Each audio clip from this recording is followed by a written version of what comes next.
everybody. Welcome back to another episode of the Light After Trauma podcast. I'm your host, Alyssa Scolari, and we've got another awesome guest episode today, which I'm so excited for. We have with us Kaitlyn Rose-Holsapple. Now, through the journey of healing and Kaity's own PTSD, she channeled and created what's called Somatic Yoga Therapy, which I can't wait to learn all about today. And Somatic Yoga Therapy is an integrative healing art form that gently and effectively alchemizes trauma into soul power.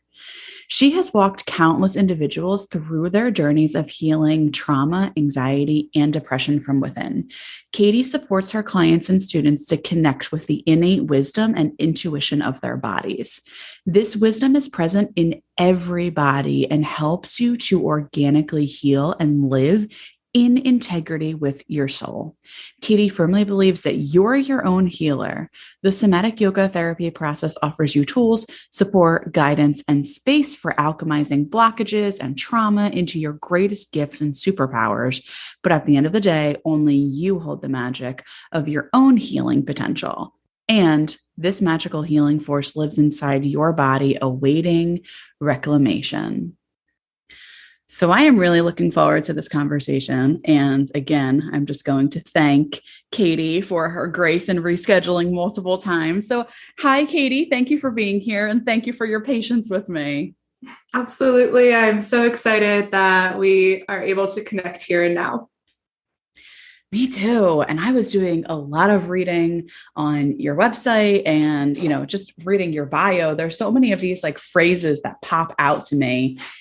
So, of course, the first question that I want to ask you is, can you give us a little bit of backstory? What exactly led you to the place that you are now? I know you mentioned in your bio that you have PTSD. So if you wouldn't mind elaborating a little bit, only what you're comfortable with, of course. Totally. So really what brought me, it was kind of first being brought into the world of spirituality and yoga, and then diving more deeply into psychology and trauma healing from there. And what really drew me into especially yoga practices was just how disconnected I was from my body. And I went through probably most of my life since a pretty early childhood event that I only just started to remember really recently, only had these memories come back in the past couple of months. I realized I just have been dissociated and really out of body for so long in my life. And yoga's a practice that really started to bring me back home to being more comfortable in my own skin and feeling actually like one of my first in my body moments that I remember was in a restorative yoga class. And it was me just accessing my parasympathetic nervous system state. But it was the first time I had done that in probably 14 years. And I was in awe and shocked and didn't have really the words or language for it at the time. But I was like, whoa, something's really powerful here for me to continue to explore.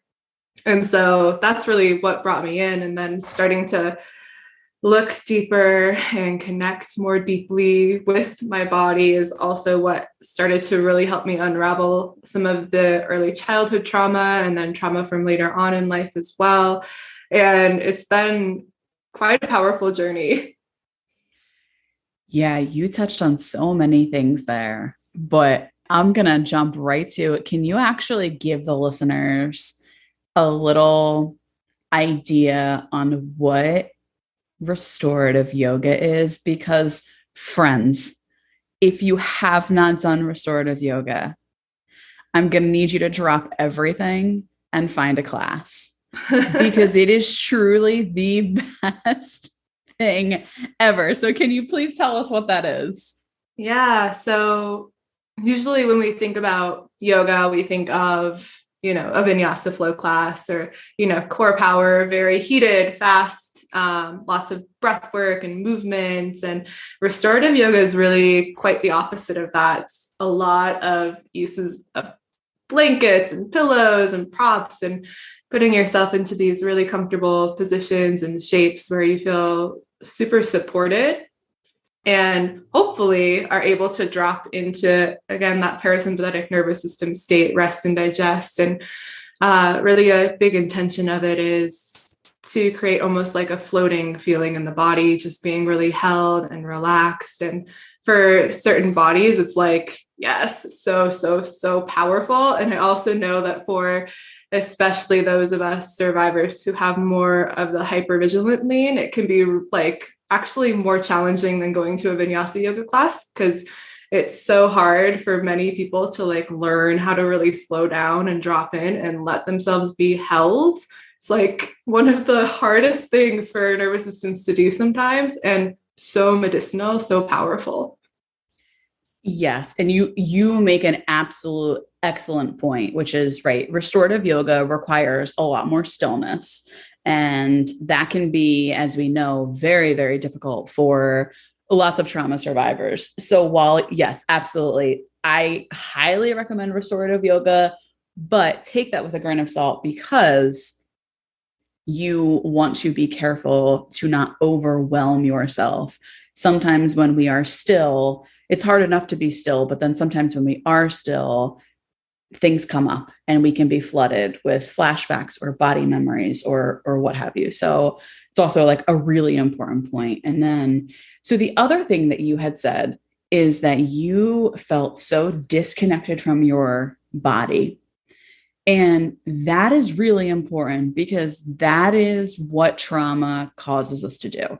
Trauma causes a disconnect, and we are essentially walking around with our heads detached from our bodies. And I was listening to a podcast interview that was done with Bessel van der Kolk, who is the author of The Body Keeps the Score and one of the, leading experts in trauma. And he said, which really struck a chord with me, that Western culture is so disembodied.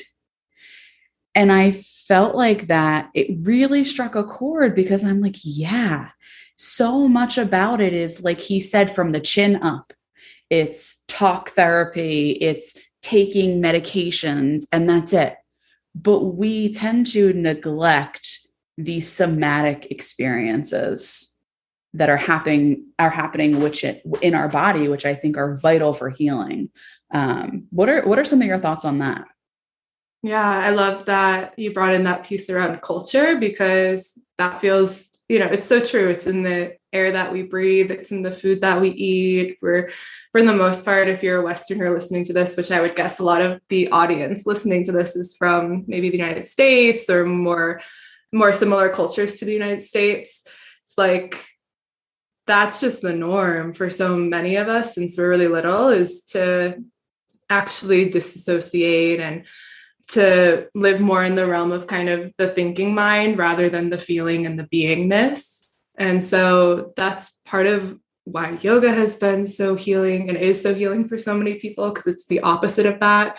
And also why these somatic therapies that we see emerging and having so much power nowadays are helping our Western bodies really, really learn how to access the state of healing, because healing isn't able to happen on that thinking level of consciousness. It's incompatible with the healing state when we're in our thinking mind. It's just not really, there's not compatibility there, because healing has to happen in the present moment, and thinking automatically is taking you out of the present moment.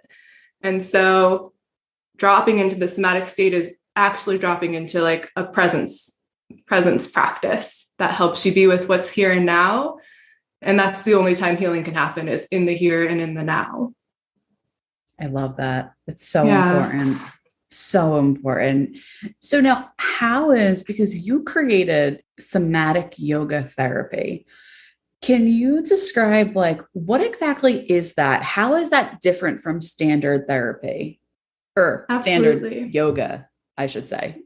Yeah. So yoga therapy in itself is kind of this emerging field. Not a lot of people have heard of it, and generally, right? And it's this practice of really modifying different aspects of the yoga tradition, including, the asana, which is what a lot of us think of when we think about yoga, the different postures and shapes we put our bodies in. But there's also like a whole world of other depth there as well. We do pranayama, breathwork practices, energy practices. There's a whole lot there.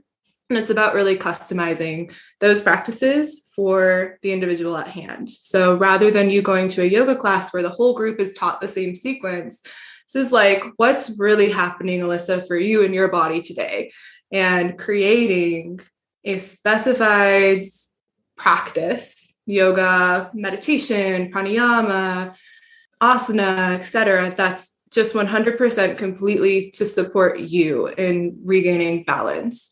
And it's really, really beautiful, really, really powerful. Can sometimes feel a little bit allopathic from my perspective, a little bit like westernized in some ways. And it's really a huge effort of bringing this into like the hospitals and the medical system. Really beautiful, really powerful.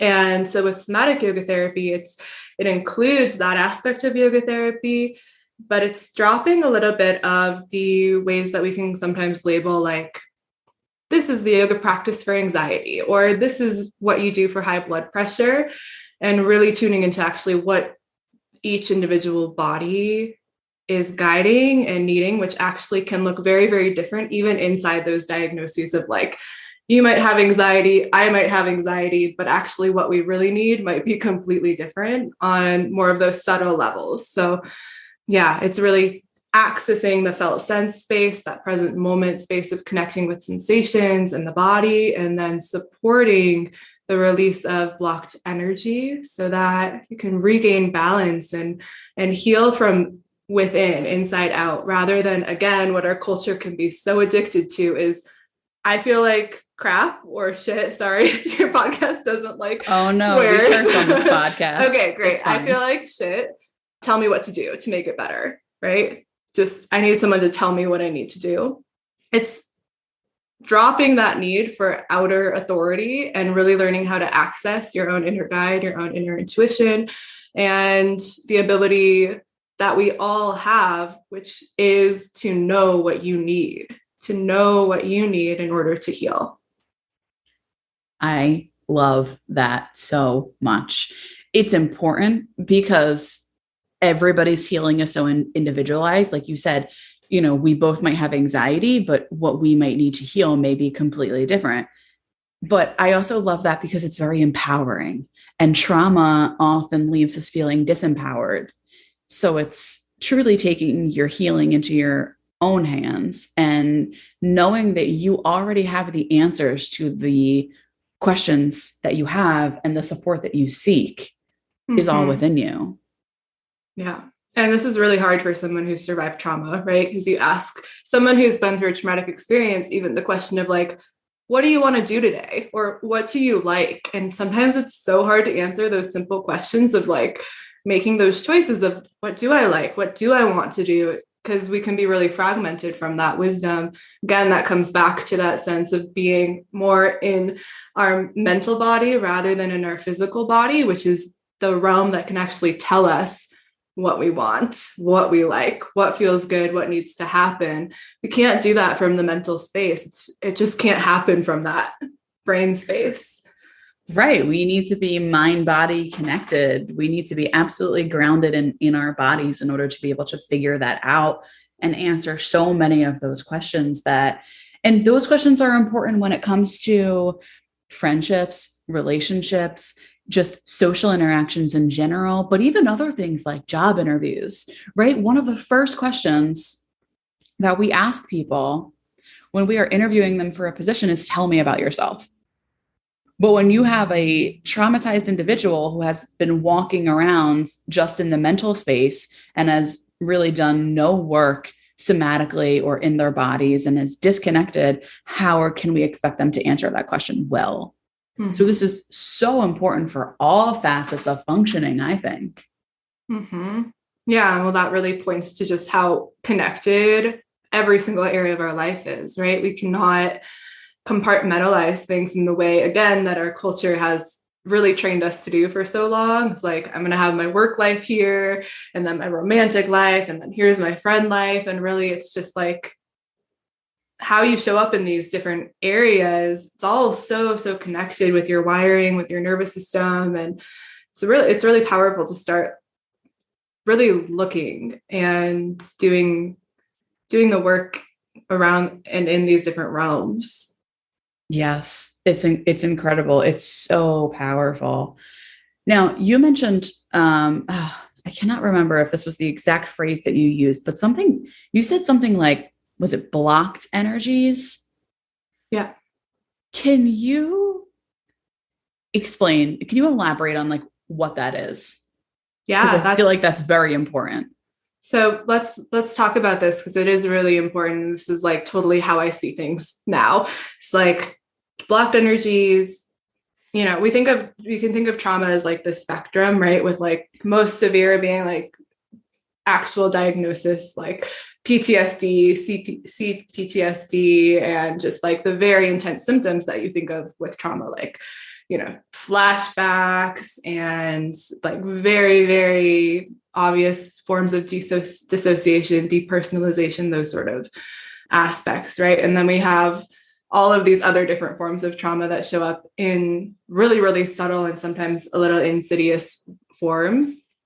And I would say the spectrum is the spectrum of blocked energy, right? Or trauma and blocked energy can really be synonymously used, because what is happening when there's a trauma in the system, in your energy body, there becomes kind of a knot that happens where the energy ties itself up and is no longer flowing. So there's stagnation that happens. And when that happens, of course, you're cut off from your own energy flow. So there's not as much feeling of aliveness, of sensation even. This can create numbness, like cutting off from different areas of the body. Also just feeling like really lethargic, really tired. And so looking at and thinking of trauma as not just something that happens in the physical body, but actually something that's really affecting the energetics. And a great way of looking at this is also, if we come back to like what happens in the breath when there's been trauma, and how our breath physiologically starts to change, because the breath is kind of the gateway between the physical and the energetic body, because there's a connection here between, you know, we can have conscious control of our breath. If we just all take a deep breath right here and now, you can choose to consciously do that. And you know that you're always going to be breathing, even if you're not telling yourself to, right? So there's this really deep connection between the breath, which in yoga is really deeply connected with the energy body, with our prana, life force, and the subconscious mind, which is the realm that stores traumas. And so just think about like in a traumatic experience, for example, something shocking happens and you gasp and your breath is kind of stuck up here. And then that's kind of how the energy can start to get stuck. And all of a sudden, or actually over quite a period of time, we develop patterns such as just chest breathing and no longer have access to a deep diaphragmatic breath anymore. And so that's kind of a more physiological way we can start to see the energy body being really affected, is just by looking at changes that happen in breath and breathing. But also it's happening in this really subtle way that's not perceptible really to the human eye, but is really connected with felt sensations and what you notice as sensation in your body. And so starting to work with somatics is also taking you deep into the realm of energetics and the energy body in a pretty powerful, really, really, really powerful way. Yeah. Yeah. So this process is basically goes hand in hand with energy work, because I hear this phrase so often, right? Energy work. And I feel like it's now becoming more and more linked to trauma. It's all energy. Now, I want to take this one step further and ask you your thoughts on when we have chronic energy blocks. You named some of the ways in which that can show up, and I feel like I already know the answer to this, because I heard the podcast interview that you had done about the link between rosacea and trauma. So, is it your opinion or your belief that when these, energy blocks become chronic and constant, they can lead into more serious illnesses, autoimmune diseases, things like that? Mm-hmm. Yes. Yeah. So it's really fascinating to look at this. In yoga, we have something called the kosha model, which is talking about the different bodies. Like we have our physical body, we have this physical body that is, blood, muscle, bones, skin. And then there are other bodies as well, like one of which is the breath body, which holds your prana, your energy. And then you also have your mind, the body of your mind, which is composed of your thoughts and your emotions. And you also have the body of your beliefs and your belief system, which you may or may not know, those of you listening, like some of those are not always what we would consciously want and choose to believe, right? We have beliefs that are really, really rooted in our childhood, especially the first 7 years of our lives, and our culture, and, things that we might not actually really want to believe in the subconscious mind are beliefs stored up, right?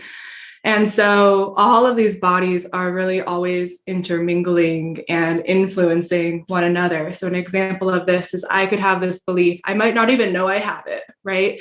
But I could have this belief, let's say, for example, around what a body is supposed to look like, what a beautiful female body is supposed to look like, right? And it might not be consciously what I think beauty is, but I have this belief that I'm only beautiful if I am 120 pounds, right? It's like something like that. Doesn't even necessarily have to like make a lot of cognitive sense, but we have these. And so it's not something that has to be backed by science. It's just, that's your belief. It's your belief. Right. Yeah. And you might not even really know it's there, which I think is also something really, really interesting, because these beliefs that we have really run our lives in unconscious ways until we start to really see them. That's one of the definitions of yoga, is bringing the unconscious to your consciousness. And once things become conscious, that's healing in itself, right? Just being able to see that, okay, this is here. And it's not exactly in line with what my soul really believes, but it's here. This is part of my conditioning, right? So we have this belief. Let's use the one that I gave an example on, which is like, I'm only beautiful if I am 120 pounds, or, something kind of specific and based around your body like that. And then connected with that belief, there's all of the thoughts and emotions that we have, which might be you looking at yourself in the mirror and feeling shame. It might be those negative thoughts that cycle in your head, or all of the ways that you tell yourself you're not good enough, you're not beautiful enough. A lot of, I feel, more new age spirituality works in this level of like affirmation, like where we just start to tell ourselves like, I am beautiful, I love myself. But again, it stays in that mental level. So it's never really becoming true and real in your body and your bones. Right. We're never really absorbing it. Yeah, exactly. Even though those affirmations can feel really like helpful in the moment, it's not actually getting to like the root of what's really there. Thank you. This is why I am I'm not anti-affirmations. Like, yes, please hype yourself up, but I'm just like, it's not enough.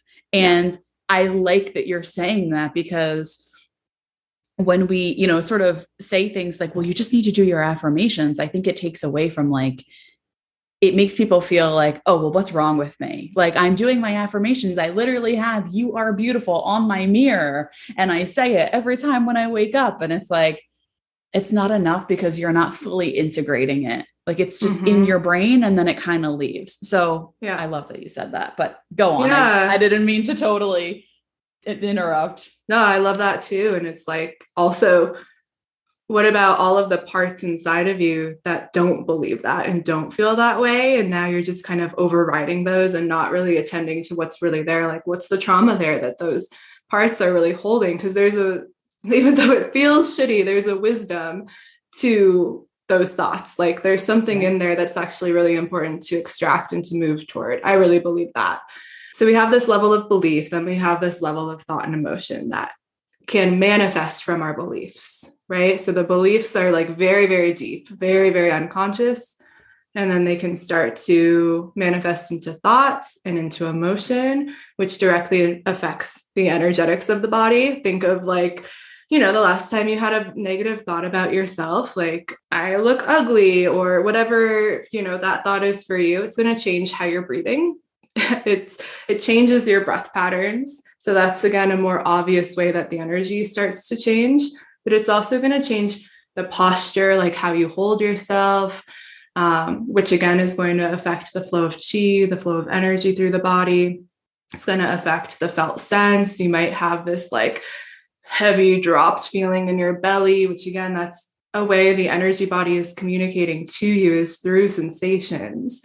And then eventually, years of me holding my body in this slumped position of this, energy communicating in this way, and me not actually being able to discharge it, being able to let it flow through me, being able to affirm and acknowledge it, but in a way that allows it to fully complete what it's trying to do, rather than what we commonly do is, I don't like this. Ooh, icky. I'm going to move away from it and try to shove it down. Right. Exactly. I'm going to shove this down. Yeah. Yeah. It's what we are commonly doing. And again, this might not be conscious. You might know consciously that that's not super great for you, and we still do it. And it's just like a habit.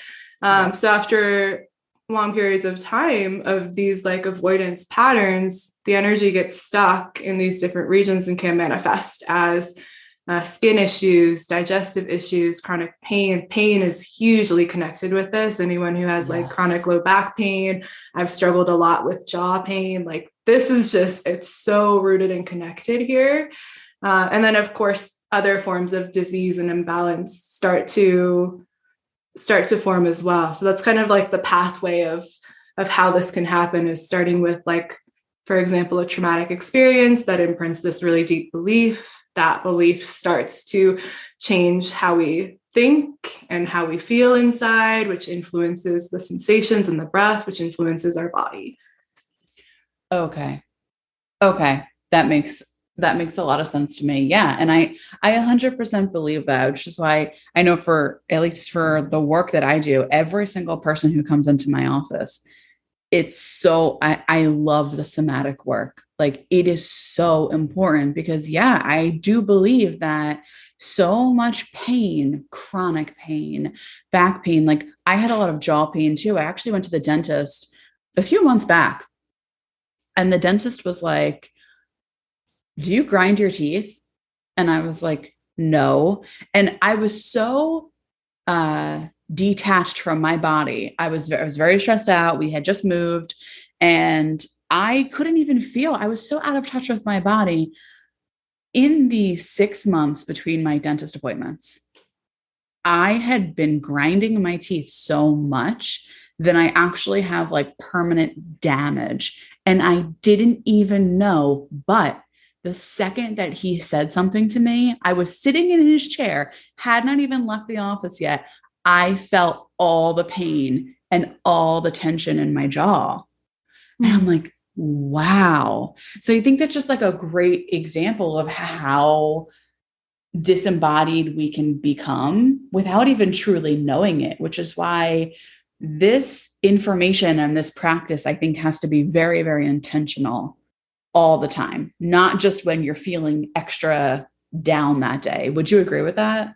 Yeah, absolutely. It's and a huge part of the somatic yoga therapy process is building relationship and awareness of your body. Even just, if you're wanting to get started with more of this work, doing like a daily body scan practice where you're just making contact with all of the different areas of the body, that's really, really helpful for this part of the nervous system that, like your story around not even realizing how much tension you hold in your jaw. It's like, there's a reason the nervous system doesn't want to go there. And it's because maybe there's something there that feels a little bit like scary or too much, or it's holding on to something. Right. And so there are reasons that we check out from these different areas of the body, even ones that are causing us pain. And oftentimes that quality of dissociating from different body regions is really connected with the pain receptors.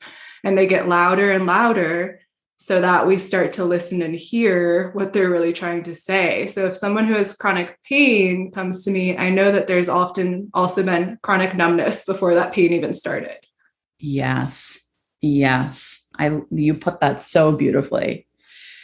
Now, you also mentioned this concept, soul power. What does that mean? Like, can you explain that? I love it. I'm like, soul power. Yes. But what exactly does that mean?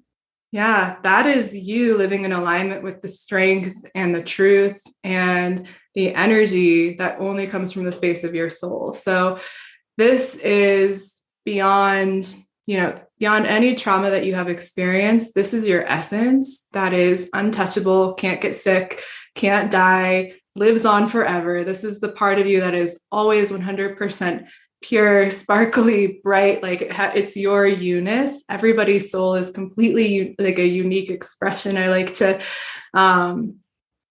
think of people's different souls like as really connected with different plants or different spaces in nature that there's different qualities to them, right? Like someone might have a very like waterfall, sweet, nourishing, grounded soul. Someone might have more of like a fiery quality in them, right? And so it's unique, it's connected with your personality, but it's beyond that. And trauma severs your connection with that, severs your ability for your soul, right? The energy gets blocked, and then that can no longer flow in your body. And so what often happens for traumatized individuals, it's not that your soul ever goes anywhere, right? It's not that you lose it, though that's something that we feel, right? If you've ever had that sense of like soul searching or really like deep longing to feel like yourself again, like that's what you're longing for. What happens with trauma is that the soul can become displaced from the body, and it kind of starts to just hover outside of the body or outside of the energy field, because trauma is so connected with death experiences or feeling like, oh my God, I'm going to die. I think I'm going to die here. Doesn't matter what type of trauma it was, there's some sort of like fear for your life that happens. And just like in death, the soul leaves the body, right? Yeah. So you might not actually have died, you might not have actually died, but some processes and parts of you think that maybe you had, or you're about to, or it's going to happen. And in order to protect this space inside of you that is like the most powerful, beautiful, and whole aspect of yourself, it's an act of protection that gets kind of pushed away.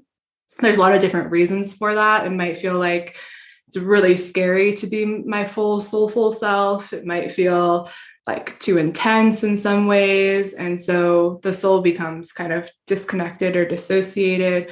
We build up walls. We might forget that it's even actually really there.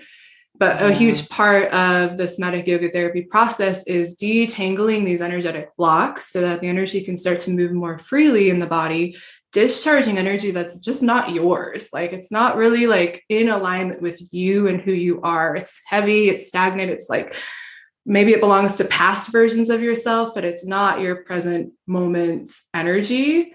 And then when there's more of that space and flow inside of you, the soul gets to come back home. And all of a sudden you feel like, wow, like I'm having these moments where I really feel like me. I really feel alive. I really feel like myself. And that is the process of alchemizing trauma into soul power and bringing your soul back online in an embodied way where you don't have to like meditate, which meditation can actually be a kind of a way of dissociating a lot of the time. When we meditate, we meditate to access that soul space in order to access that sense of like feeling one with the universe, whatever language you use. But through this process, that becomes just how you live your life. You feel connected with that space and you don't have to like go anywhere in order to do that. It just becomes woven into your embodied experience. Yeah, this is incredible. I'm learning so much. So I have to ask, so the somatic yoga therapy, is that specifically a different type of training, or is it that you became like certified in yoga or yoga therapy and then sort of developed your like somatic yoga therapy? Yes. How did that work? Yeah. Yeah, so I did undergo my yoga therapy training, and during that process had this pretty actually probably at the end of this process had a really intense traumatic experience, a sexual trauma with a former colleague, a former friend of mine. And it wasn't like the first time I had been sexually violated by any means, but it was the first conscious time that I had where I was like really, really conscious and aware of what was happening. And so that really launched me into this journey of healing PTSD, which like that experience very much triggered my early childhood stuff that I hadn't had the resources or tools to look at up until that point. And so that experience really launched me, even though I was already working with trauma from this more allopathic or yoga therapy lens. I've been working in that way. This launched me deeper into the world and realm of somatics because that was what was working for me. And that was what was healing me. And so somatic yoga therapy really came from that process of me doing my own healing journey. And, there are different forms of somatic yoga therapies that I've had experience with, from somatic experiencing to sensory motor to Hakomi. And I think they're all like so beautiful and so powerful. And for me, like bringing the yoga therapy piece in was like the missing link there. And it's just what my body was naturally doing because I am such a spiritually inclined person. And I really believe that like your soul is your greatest resource for healing. Like if that's the one in you who can digest freaking anything that's happened, no matter how heavy it is, that's the part of you that can handle it. Like no other parts are able to be with the traumas in that same way. And so yeah, that's really where this work was born from, is just my own body started to create it. And I was already working with clients. And so I just started naturally bringing in what was like arising and unfolding for me. And it was having such great results that I just continued. And now I'm training others in this process of somatic yoga therapy. I have a whole year-long training that I do for people to connect with this work more deeply and learn how to weave it into their healing modalities, whatever it is that they're doing, whether that's yoga therapy, yoga teaching, psychotherapy, massage therapy. It really is like so complementary to so many different healing modalities. And that's what I'm doing now, is training others to help get this work out there. That is amazing. So one, thank you very much for sharing and for being so vulnerable, because it's like that is ultimately, and while we never wish trauma of any nature on anyone, it's like that catapulted you into now being this driving force for helping. Now you're training people who can then go on to help other people. And that is so empowering, so empowering. So you're training other people. And are you also working with people one-on-one, hosting retreats? What else is there to that?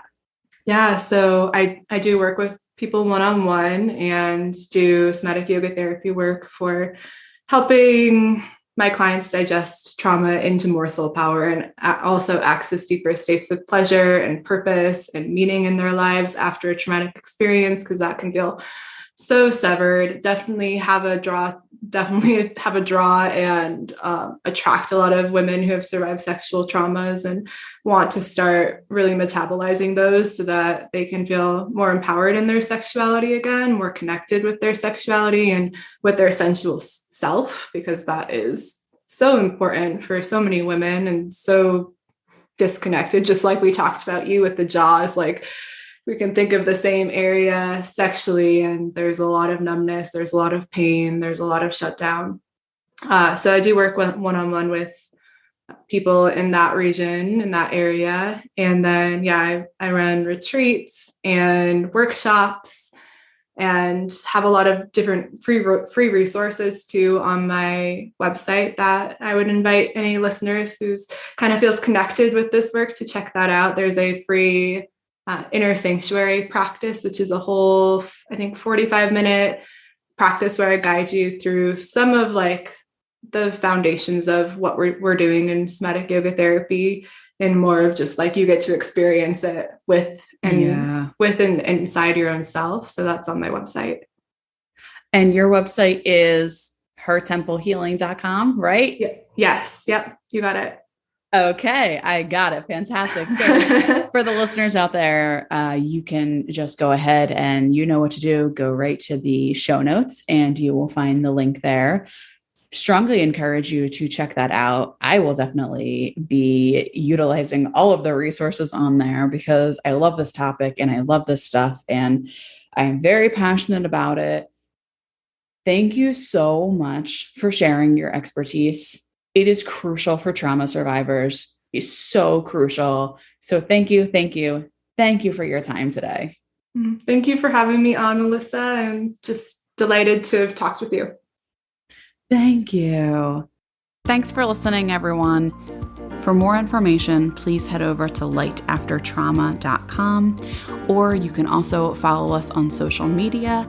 On Instagram, we are at lightaftertrauma, and on Twitter, it is at lightafterpod. Lastly, please head over to patreon.com/lightaftertrauma to support our show. We are asking for $5 a month, which is the equivalent to a cup of coffee at Starbucks.